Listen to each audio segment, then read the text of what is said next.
Con la rete degli istituti agrari del Veneto si aprono moltissime opportunità per gli studenti e anche per il corpo insegnanti.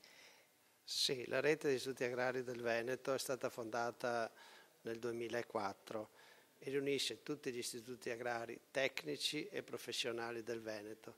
Di recente abbiamo avuto anche l'associazione di un istituto tecnico di Gradisca del Friuli, per cui sta diventando una rete interregionale.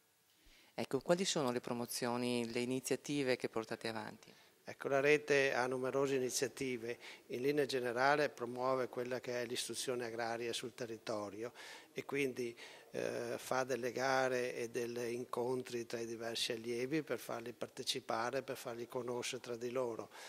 Organizza dei corsi di formazione per docenti sulle diverse discipline e una serie di altre attività con la Regione e con enti come l'Ente Parco per promozioni di quella che è l'attività agricola e quella di formativa delle scuole.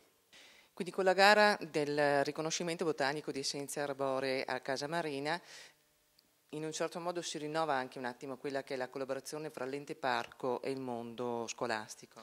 Certamente noi nel piano agricolo triennale da ben 3 anni a questa parte abbiamo messo proprio un capitolo apposito, rapporti scuola di agraria e Parco dei Coliugani.